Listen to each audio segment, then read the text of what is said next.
খুবই সহজ এবং খুবই তাড়াতাড়ি 5 মিনিটে নুডলস।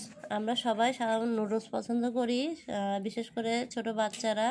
তো আমাদের বিভিন্ন রকমের কাজের ঝামেলা থাকলে এইভাবে সিদ্ধ মানে নুডলসটা রান্না করলে বাচ্চাদের তাড়াতাড়ি টিফিন হয়ে যায়।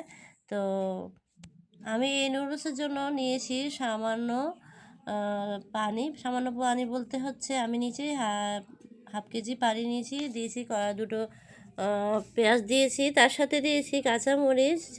যেহেতু ছোটো বাচ্চার জন্য রান্না করব তো মরিচটা একটু কম দিয়েছি টমেটো সিদ্ধ করে রেখেছিলাম, তার সাথে দিয়েছি সামান্য একটু সাদা তেল আর ম্যাগির মানে চাট মশলা ছিল, চাট মশলা দিয়েছি। যদি চাট মশলা না থাকে তাহলে আপনারা নুডলসের মশলা দিতে পারেন।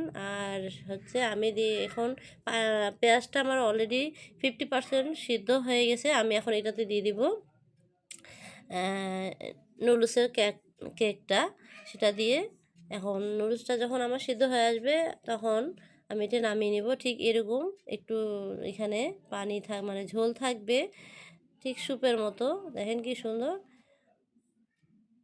আসলে আমাদের ছোট বাচ্চাদের জন্য বিশেষ করে এটা খুবই উপকারী এবং আমরা সব ছোট বাচ্চারা খুবই পছন্দ করে আমাদের।